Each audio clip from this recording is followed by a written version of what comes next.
I'm sitting here with US-based Pilgrim Brien Crothers, and we are going to be talking about his brand new book. Actually, this is a book launch interview, and I'm super excited to bring that to you. Before we get started, I just wanted to say, do any of you recognize where we are? You might have stayed here, right? So who knows? I'll give you a second to guess. Right, San Martin Penario, right? We're out in the garden and it's a lovely day here in Santiago. So Brien, welcome to Santiago. You just finished a Camino, the Camino Portuguese. That's right, Leigh. Thank you so much for having me.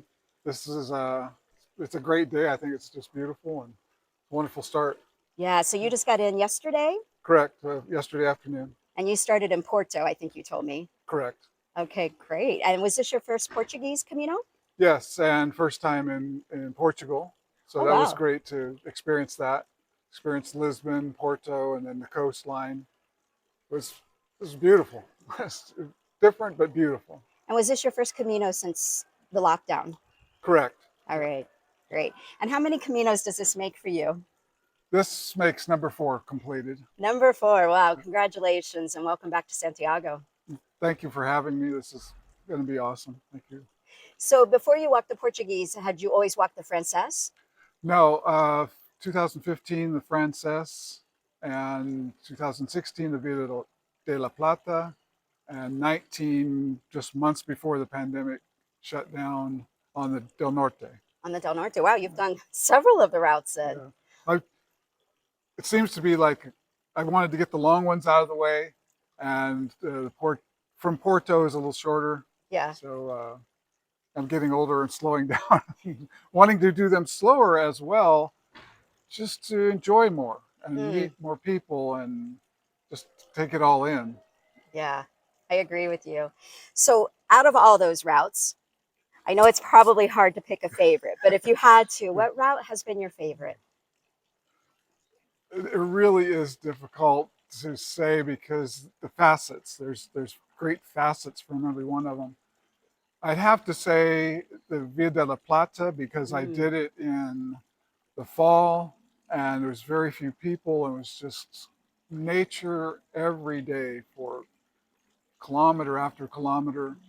Met some fantastic people along the way and still have friendships with them, people from Spain and Japan and Belgium. I mean, we just really had a good bond because there were so few people on that route. So I thoroughly enjoyed that one. Great. But I've enjoyed aspects, most of them all. You know, the Norte is beautiful because of the coast. I will say it's a bit of work, a lot of up and down. And the Frances, that was the introduction, and it was kind of a challenge. A friend of mine and I did it together. We're both ultra runners, and we had a limited amount of time, so we did the Frances in 20 days. 20 days? Yeah, so okay, 25 miles a day, 40 kilometers a day. Wow. Yeah. Okay. So I want to go back a little bit and talk about, I did a little bit of research on you and, you know, because you've written several books and one of your bios mentioned that you were very much influenced by your father. He kind of had a wanderlust for travel. Yeah. And you kind of picked up upon that, but you kind of had to wait until after career and family and everything was established. Correct. You've done some really cool things. So maybe just give us the top place you have experienced before you started doing Camino, just to give everyone an idea of who I'm talking to here. Yeah. Well, the top place and top adventure, I would say, was in 2002. I did an adventure race. It's a multi-sport race in Vietnam. Wow. And it was 10 days, self-propelled travel, bike, hike, canoe, bamboo raft, caving and rappelling. And it was just this crazy thing. But what a beautiful place in the world. In Vietnam. In Vietnam. The only thing is, it's really warm. I bet. That sounds like something we would see on TV. Yeah, it's for Americans, Eco Challenge is well known. Yeah, The Mark Burnett precursor to Survivor right. was Eco Challenge. The race that I did was Raid Gauloise, which Burnett kind of took that idea from the Raid Gauloise Okay. and created the Eco Challenge. But the Raid Gauloise is the race that I did in Vietnam, put on by the French organization. And we started up near the Laotian border. And like I say, just traveled on foot, bike, you name it. And the Wow. last 24 hours was on kayaks in Ha Long Bay, which is a World Heritage Site. Wow. Spectacular, highly recommended. Just to go and Wow. take a boat tour. Okay, I You was don't a have to race. huge fan of that Burnett show, Yeah, so I can only imagine what that was like. yeah. So, how do you go from doing something like that to finding this passion that I know you have for the Camino? How did that come about? Well, it started like many of us in America with Shirley MacLaine's Oh, yeah, book, the Camino. right? I read that 25 years ago or whatever, and that set a seed. But at the Mm, time, I wasn't doing any of that. I didn't have any confidence for world travel. And then I met some people in the ultra endurance world that introduced me to that sport, those sports, and adventure travel. And then, of course, like so many of us in America, we saw The Way. yes. And I told my travel buddy, you got to watch this. We got to do this. And sure enough, we, we took off and did the 20 days Camino Frances. Okay.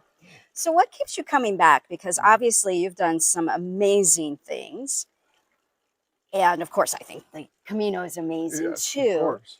But I think people are very fascinated about what makes us want to repeat these walks Yeah, and try different routes. What is it for you that yeah. makes you come back again and again? Yeah, I've been asked that a few times on this particular trip because I've said this is my fourth, and it's different for everybody. It must be, but for me, the one word that I always come up with is peace. I have this Mm, sense of peace that I don't in everyday life I don't feel, and it's like uh, addictive. It gets in your blood, and you want to come back and get back in that flow. I feel like because thousands and millions of pilgrims have gone before us for centuries, they've left behind this wake that we flow in, and their vibe, and it's all positive energy.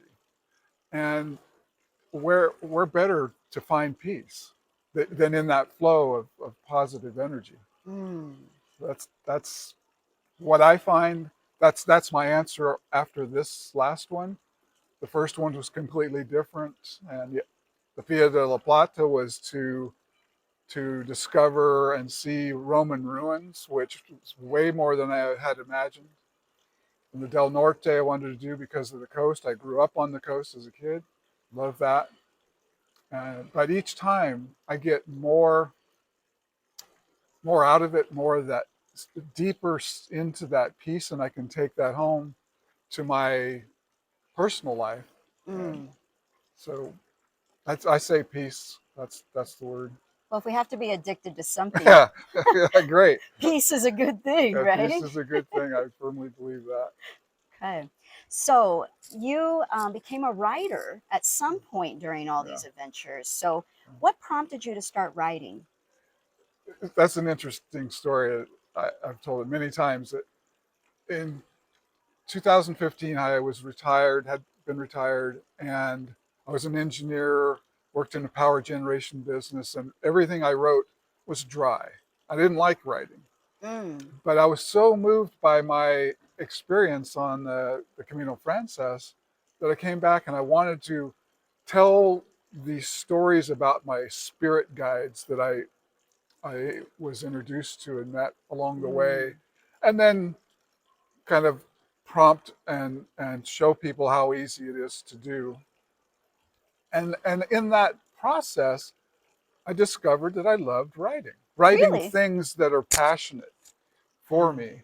And um, then that was nonfiction, creative nonfiction. And then I started writing fiction and discovered I love making things up.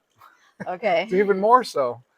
So that's how I had been writing like travel logs for my other Caminos just to share that information with people. And then branching out into fiction and short stories. And in 2018, I was walking with two friends on the Pacific Crest Trail in California, Hmm. and they listened ad nauseum to my Camino stories and my passion for writing. And one of my friends gave me the premise to this story about this girl ending up on her own on Camino, and it was a gift. It was a pure gift, and I've been living that life and that process since that moment. So the idea was born on the Pacific Coast Trail or Pacific Crest Crest Trail, Trail, not on the Camino. correct. That is so But interesting. it was born out of all these conversations about the Camino. Yeah. Right. We pilgrims like to talk, right? We So like to talk. You start talking Camino, people start wandering out of the room after a while. My friends, my close friends, because they've heard so much of it. However, I've talked several of them into coming to meet me in Madrid in about a week, and we're going to do this sort of drive walk Camino Frances from Pamplona. I wow. got the idea from an interview with Martin Sheen, Mm. where they did this same sort of thing. And so I think it'll be a great introduction for my friends. I love that. So Uh, you're kind of creating a way for them to yeah, experience a uh, little bit of what you told yeah, them just about. get little chunks. I'm hoping highlights or pieces from this story, Wow. so we can promote as well. But I'm really looking forward to getting them out there and showing them the people and the sites and the history, and just get their own sense of what it's all about. Not Wow. just from me. Yeah. So this is Camino Child, and I love the cover. So let's talk about how did you come up with the cover? Well, that's a great story in itself. I mentioned that I was introduced to the fact that I like to write, and I'm an engineer by heart, so I'm left brain, and I can remember numbers like that. But getting into writing, you're developing an art form, and you're working on the other side of your brain. So one day I just penciled out this image in a sense Wow. that I could send to a professional company with the idea, and I am blown away by this camera. It's beautiful. I couldn't be happier. Yeah. Just couldn't be happier with it. And how did you come up with the title Camino Child? That was really early. I think like in the first moments or first weeks after my friend Mike gave me the premise, Oh and wow. and I've talked with my writing coach and others about changing it, but it just stuck for me. There are pieces in the story where she's called a child and looked upon as a child, and so I think it works really well. Okay. So, you're telling you're hiking the Pacific Crest Trail, which I've heard is very challenging in Yeah, it itself. is.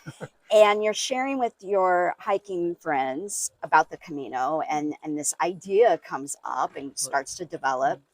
Um, when you, at what point did you start saying, okay, this is who I'm writing it for. This is why I'm writing it. Tell us a little bit about that. Well, my mission, I would say, since 2015 has been to encourage people, especially Americans, to travel, to get Mm, outside of their comfort zone, and especially young people.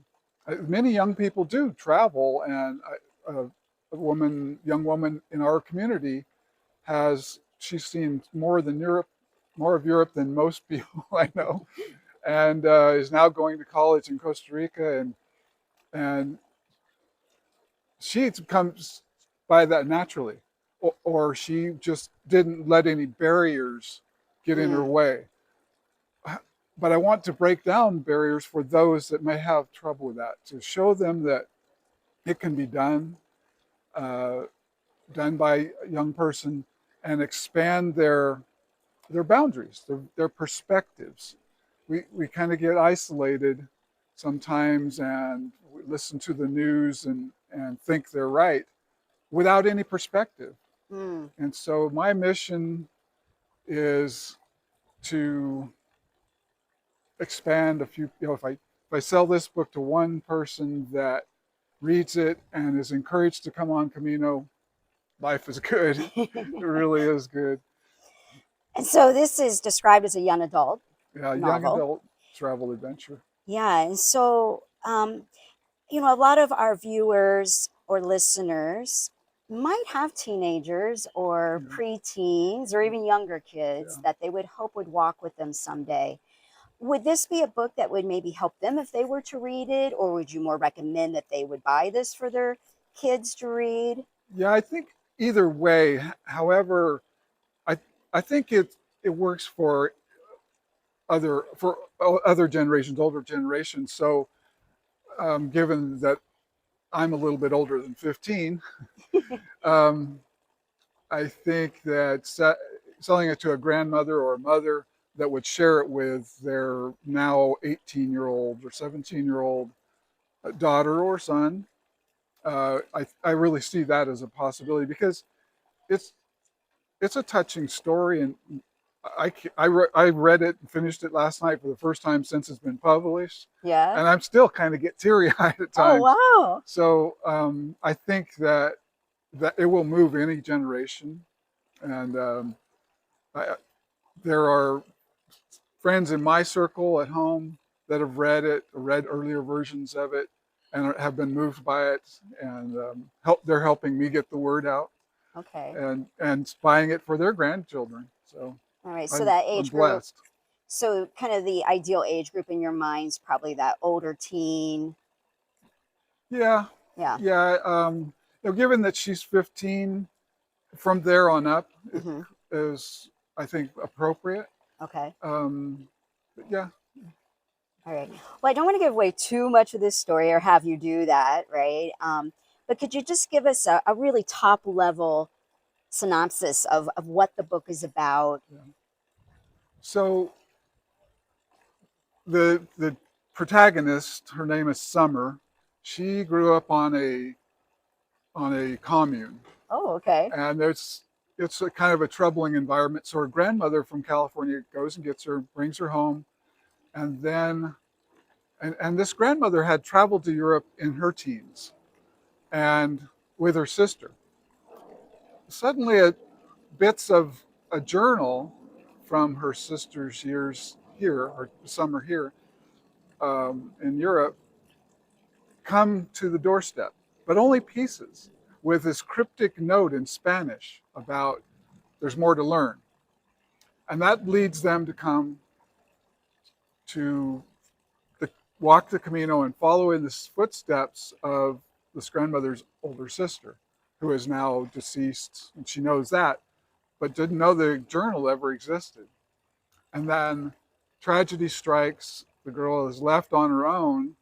She wants to finish the Camino, and she starts getting more and more pages sent to her from home from the journal as they come in piecemeal, and it leads her down this path to find to solve the mystery of her family. Mm. So there's more to it. The end result is her great grandfather is the one that they're following. So there's like three generations on the Camino going back to the 1970s. Yeah. I love the way you framed this story. I think this whole idea is just so clever Mhm. that I feel like a lot of adults will like the book just as much as Yes, young yes, adults, right? I agree, because, like I say, there's multiple generations in there, and those generations, their trials and tribulations will resonate or be familiar with with American or other audiences. And so I really do believe that it will be received well with other generations. Okay. So I'll have a link in the show notes if you're wanting to purchase the book. And I guess I wanted to talk a little bit about, I'm imagining because you've already walked, these Caminos and you've had these experiences. Are those things kind of weaved into this? Yes. So is there one in particular that you'd want to share of, oh, well, I wrote about this because I experienced that on one of my Caminos? Well, that's certainly true. And actually in 2019, I did the Norte because I wanted to do the path, but also as sort of this research. I knew that she would walk part of the Norte, and along the way, I picked up little vignettes, not only my experiences, but experiences from people that were in my Camino family as it was developing that get woven in. And there's one that comes to mind when you ask. There was a young woman, her name was Jody. She's from Australia, but she was living in Berlin at the time, adventurous young person. And one day she's off schedule with us, and ends up on this very long day. It's late. She sees this albergue in her guidebook or her map, and she gets there and it's closed. Mm. And she's still miles before the next town. Wow. And long story short, she ends up sleeping on the couch of the man that owns the albergue in his home. So that gets woven into the story. Okay. And it's one of my favorite pieces to the story. Love that. Wow. There are more, of course, but that's probably the one that really comes to me first. So what would you say was the biggest challenge you had in trying to write a book about the Camino?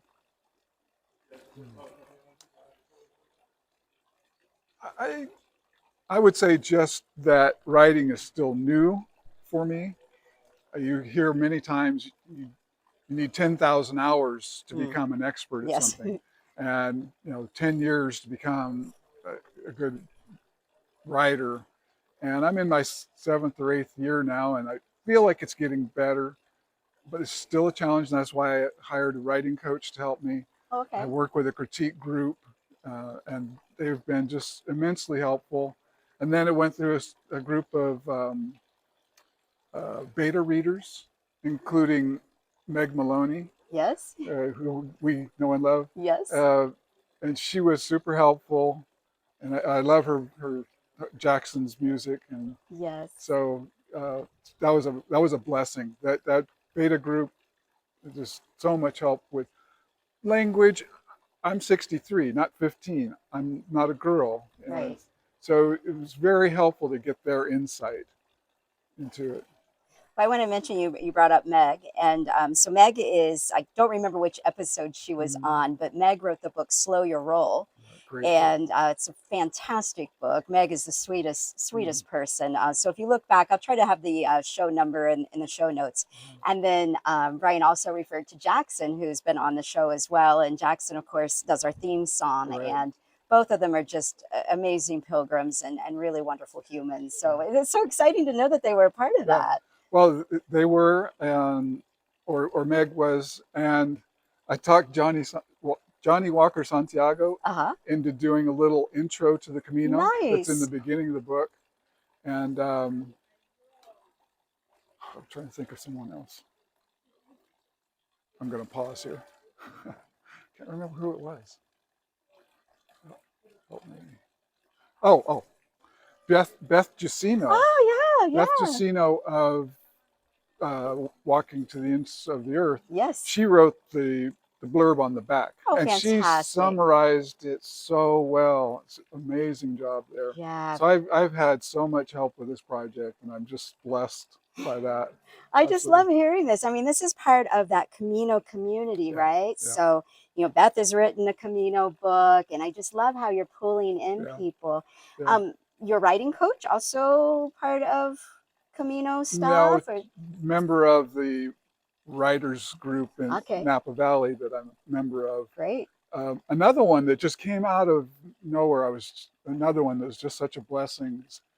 Kevin Craig, author Yes. of the Camino Club, and he offered to do a read through, and he read it and loved it, and gave me a few bits and pieces, and he and I have become really close friends online. Unfortunately, he was doing the Camino Portuguese one day ahead of me. Oh no. We just missed each other by a little bit. That's great. Yeah, but I hope to meet him someday. It would be fun. Yeah, wow. That is So it great. really has been a Camino community project. Oh, that makes it even more Oh, special. absolutely. Yeah. Absolutely. So let's switch back to your own experiences on the Camino. If you can think back, what would you say was the most challenging day or challenging experience that you've had over the entirety of your Caminos? I I would say that first Camino, the Camino Francis, we did it in July. Oh, oh, Because on the top of Meseta in July? 25 miles a day. Because you were running at this time. We weren't running, but we were going very fast and very far. And this was the one in 20 some days. Yes. And so there was one day on the Meseta where we ended up doing 56 kilometers in the heat. And I would have to say at the end of that day, I really, really felt it. I'm sorry, did you just say 56 kilometers Yes. in the heat on the Meseta? Yes. How much water were you carrying? As much as I could find at every fountain along the way. Would you recommend this to others? No, do not.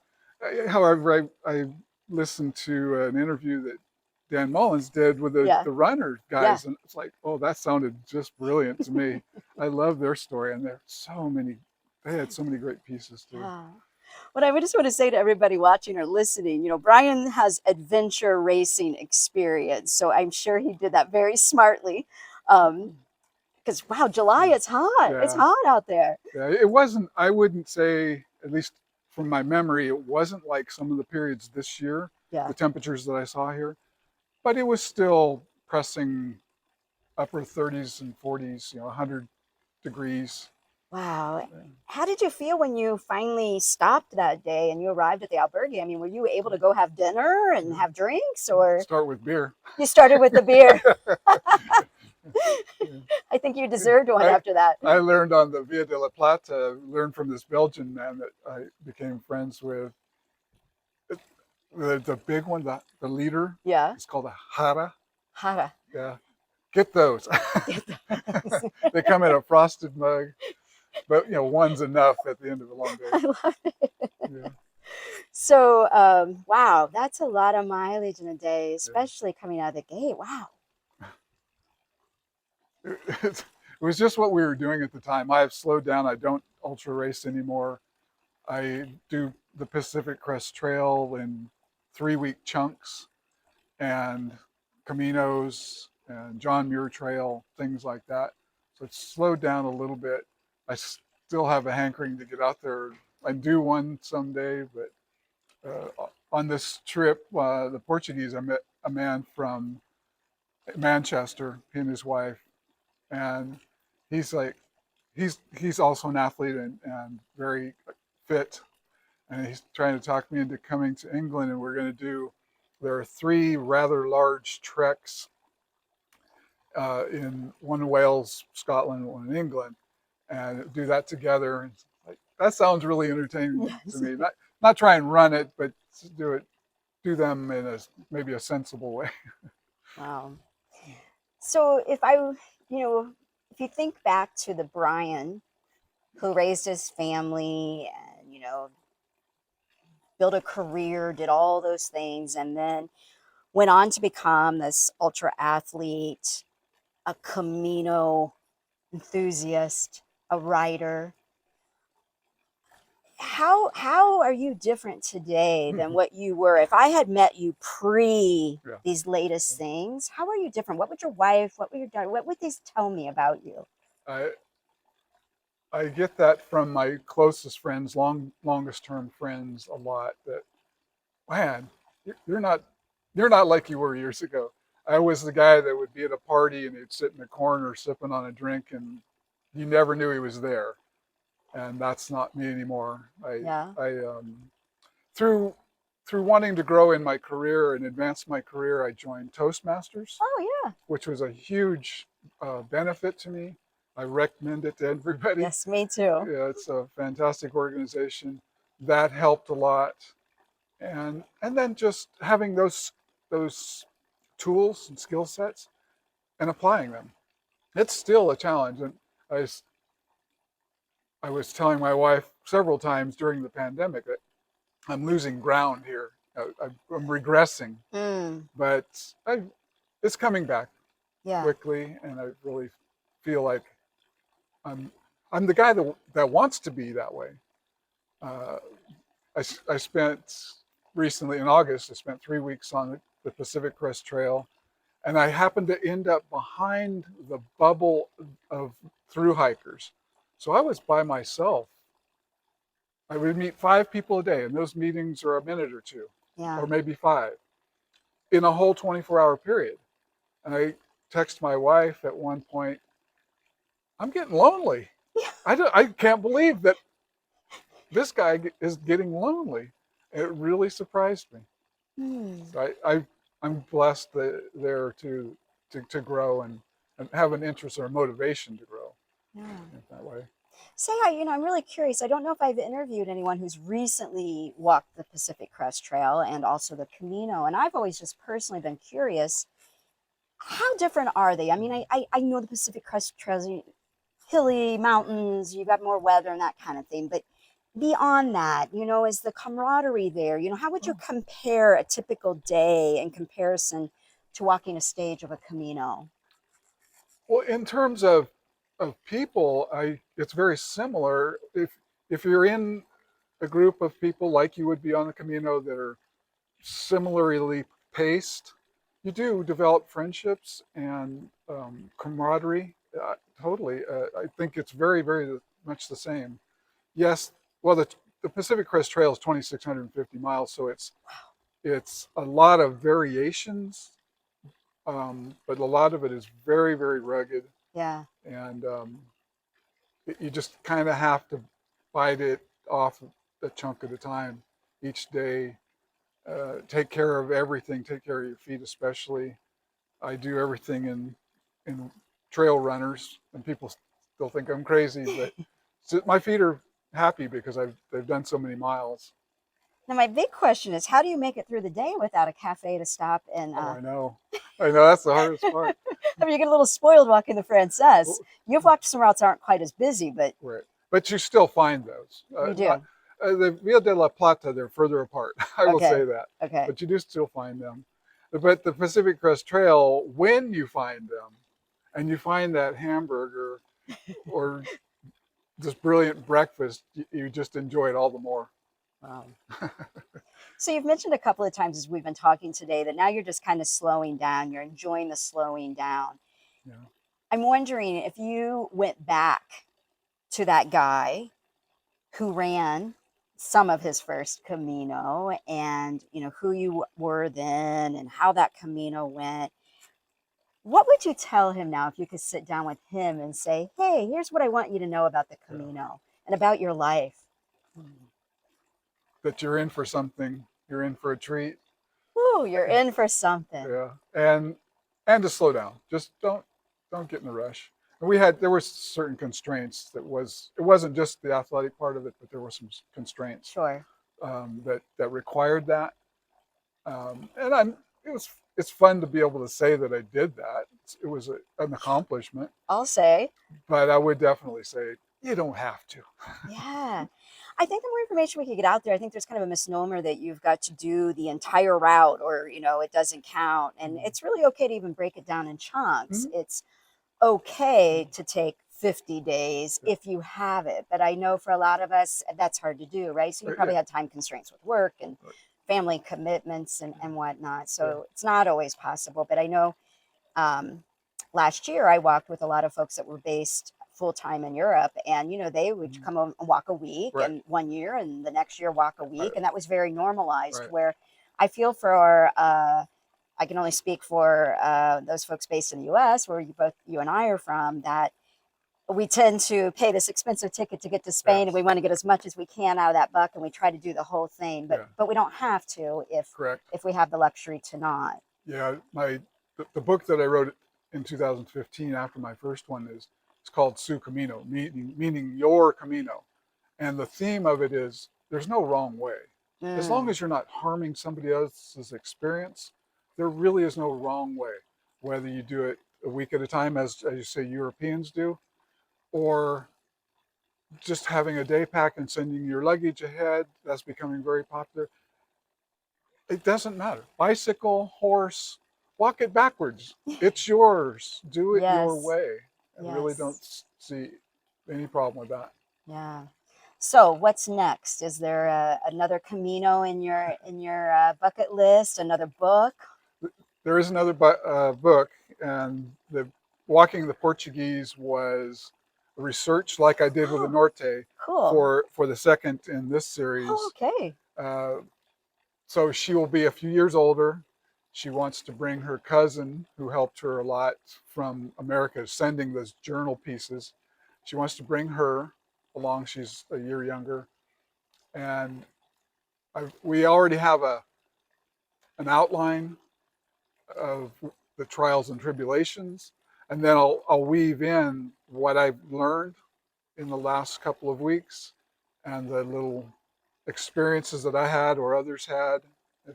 I've met so many wonderful people, and they tell you that, being chased by dogs, or they tell you about, there was a young man that, I mean, he was a young fit man, but he took off out of Porto so fast, so hard, he injured himself, ended up in hospital. Oh my goodness. So yeah, I want to incorporate all those sort of things. And then I'm really looking at a three stories, 3 books series. And the third one, her great aunt who wrote the journal after Spain, goes to Asia and kind of does a backpacker circuit. This is in the 80s. And so I'm kind of thinking that the 2 girls will go to Asia. fun. Yeah. Oh, this is delightful. Yeah, I don't know where that one's going or what's going to happen, but yeah. Well, wonderful. Well, I have really enjoyed learning more about you and the book. Let's hold it up again so everybody can see it. I'll have a photo for anyone that's listening to this on the podcast so that you'll be able to see the book cover. But thank you so much for taking time out. I mean, you just got to Santiago yesterday. You're probably tired, probably want to go out and celebrate and have drinks and whatnot. But thank you for taking the time to share with us and inspire us. I think this has been a really fun conversation. Thank you, Brien. Absolutely. Thank you so much, Leigh. Well, you're very welcome. It's my pleasure.